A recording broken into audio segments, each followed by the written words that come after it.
Você está ouvindo o podcast da Genial Investimentos. Fala pessoal, bom dia. Eu sou o Felipe Vilegas, estrategista de ações da Genial Investimentos. Estamos começando aqui mais um Morning Call nesta quarta-feira, dia 26 de abril. Bom, pessoal, quando a gente olha aqui as movimentações dos principais ativos de risco, não temos uma direção única para os mercados hoje.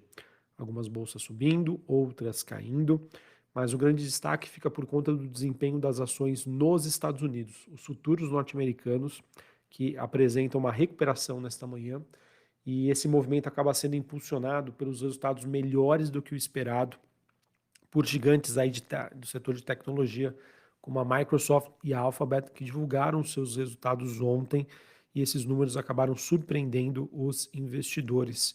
Importante dizer que ontem foi um dia de grande aversão a risco, devido aí ao resultado do First Republic Bank, que acabou afetando negativamente a maioria das bolsas asiáticas, né? As bolsas asiáticas que acabam repercutindo o noticiário que acontece na sessão anterior no Ocidente.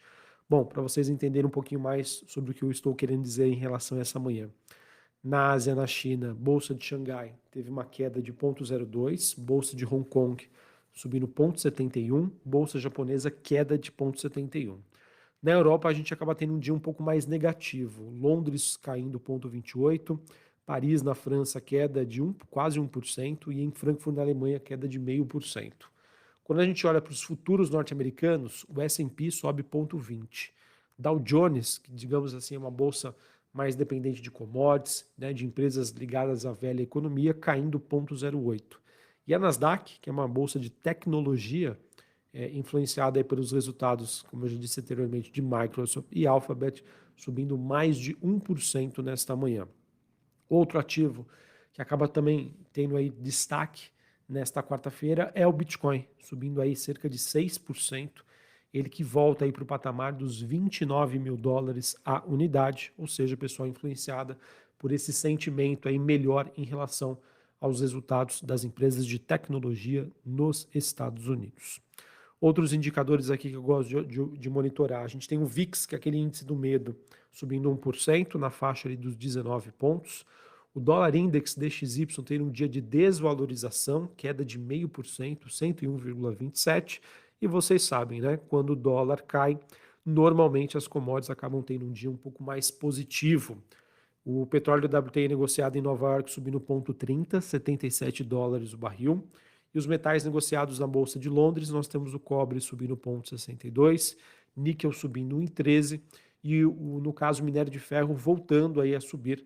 Ele que teve a sua primeira alta em 6 dias, logo após aí a queda abaixo dos 100 dólares a tonelada seca. Na verdade, pessoal, acredito que essa movimentação é muito mais técnica do que relacionada aí a uma mudança de fundamento.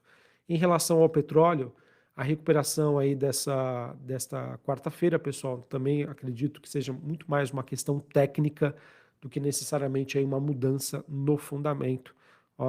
Esse movimento técnico acontece aí depois de dias consecutivos de baixa. Então, é sempre importante aí os ativos fazerem essas correções, tanto para cima quanto para baixo. Beleza? Pessoal, queria falar um pouquinho mais aqui sobre a temporada de balanços nos Estados Unidos. Até o momento, a gente já teve aí várias empresas divulgando seus resultados.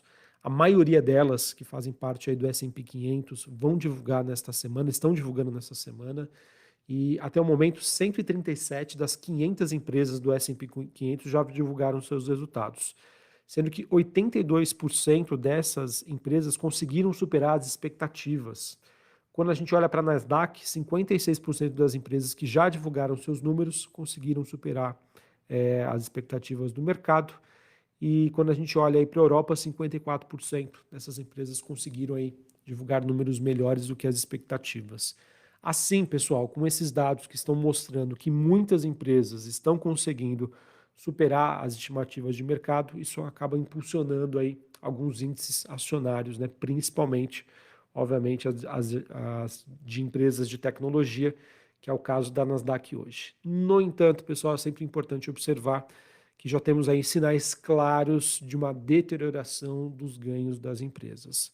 Ou seja, pessoal, os resultados estão vindo melhores? Sim, estão vindo, mas a tendência ainda é negativa em relação aos trimestres anteriores. Então, acho que é super importante a gente levar isso em consideração e o mercado vai ficar migrando aí diante dessas narrativas. O quanto de inflação ainda vai ser persistente, o quanto que a decisão do Fed na semana que vem sobre taxa de juros vai ser importante ou não para determinar se nós teremos um pouso suave para a economia norte-americana ou uma deterioração um pouco mais forte. Beleza? Infelizmente, pessoal, essas questões, essas dúvidas, na verdade, serão respondidas durante o tempo. Difícil hoje, pessoal, você encontrar algum analista, algum estrategista que fale com convicção o que vai acontecer nos próximos dias, nos próximos meses, e isso mostra e justifica por que os mercados financeiros estão tão reativos, né? Ou seja, hoje nós temos um cenário como verdade, amanhã, na semana que vem, mês que vem, a gente pode ter um outro cenário completamente diferente. Beleza? Bom, sobre o Brasil, pessoal, os jornais estão destacando nesta manhã a audiência que aconteceu ontem com o presidente do Banco Central, Roberto Campos Neto, na Comissão aí de Assuntos Econômicos no Senado, o que acabou não trazendo aí grandes novidades sobre a condução aí da política monetária, um pouco mais do mesmo, tá? E isso acabou, na minha opinião, também tendo pouca repercussão no mercado de juros ontem, no dólar, esses ativos que acabaram sendo bem mais influenciados pelo contexto global do que essa participação aí do Campos Neto ontem. Além disso, pessoal, os jornais também destacam, no caso aí do Globo, ele informa que duas fórmulas estão sendo discutidas para o reajuste aí do salário mínimo aqui no Brasil. Isso é super importante para o mercado entender os desafios do governo em termos de gasto, tá? Nós também tivemos o Ministério da Fazenda propondo levar em conta a variação do PIB per capita de 2 anos de antes. Por exemplo, para 2024 vai ser considerada a variação de 2022, além também de ser utilizada o INPC como medida. Por outro lado, a gente tem o Ministério do Trabalho, ele que prefere utilizar a variação do PIB cheio, também de 2 anos antes, né, levando em consideração uma correção monetária, também pelo menos no indexador, o INPC. Essa dúvida ainda está em negociação.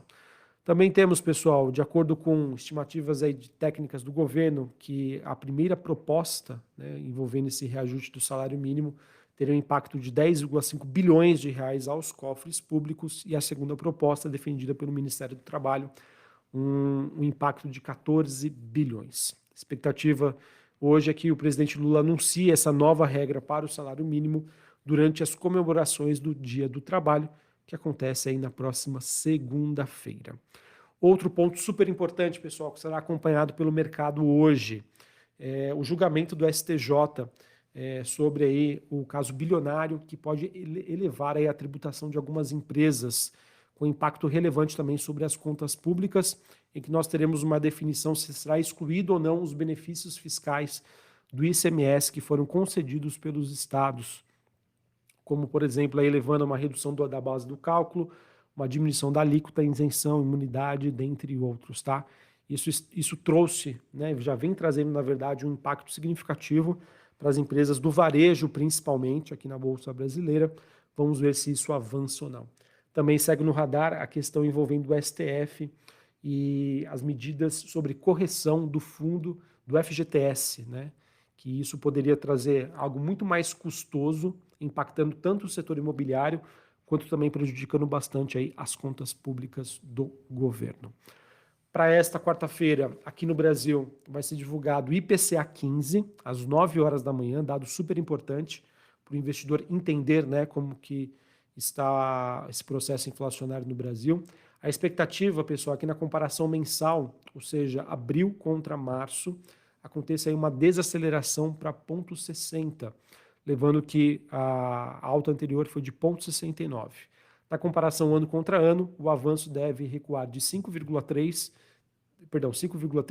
para 4,19. Se a gente levar em consideração que o teto da meta de inflação, tá? O teto, não a meta, é de 4,75, depois aí de vários anos, depois aí da pandemia da Covid-19, os índices de inflação anuais aqui no Brasil estariam voltando aí para o que permite a meta inflacionária no Brasil. Além disso, pessoal, depois do fechamento do mercado, a gente vai ter os resultados de Vale e de Vamos.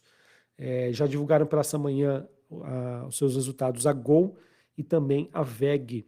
Ambas as empresas surpreenderam aí as expectativas do mercado. E para a gente encerrar aqui, falando rapidamente sobre o noticiário corporativo, nós tivemos a Alupar, ela que anunciou que aumentou para 51% a sua participação na controlada empresa de transmissão baiana, após a aquisição por 2,7 milhões de reais, essa empresa que pertencia aí ao Perfin Apollo Energia Fundo de Investimento. Também tivemos a Copel informando que contratou bancos para uma oferta subsequente de ações no valor de 5 bilhões de reais, esse processo que faz parte da sua privatização. Vamos ver aí como vai avançar, acredito que tem uma repercussão positiva no mercado hoje. E por fim, a Neo Energia, ela que aprovou a venda de 50% da participação societária na Neo Energia Transmissão. A empresa compradora foi o Warrington Investment, ela que vai desembolsar 1,2 bilhões de reais. Beleza? Bom, pessoal, então era isso que eu tinha para trazer para vocês. Essas são as principais informações do mercado. Vamos ver como que vai se dar a repercussão hoje nas bolsas globais e, obviamente, nas bolsas brasileiras. Esse melhor sentimento em relação às empresas de tecnologia, eu vejo que acaba tendo uma influência aqui na bolsa brasileira, mas o principal fator hoje é recuperação das commodities depois de dias bastante negativos. Então, eu acredito que isso seja construtivo. E esse noticiário também envolvendo, né, decisões do STJ e do STF sobre ICMS e também sobre o FGTS é o que está fazendo a diferença, impactando aí nas movimentações das ações aqui no Brasil. Maravilha? Um abraço a todos, uma ótima quarta-feira para vocês e até mais. Valeu! Você está ouvindo o podcast da Genial Investimentos.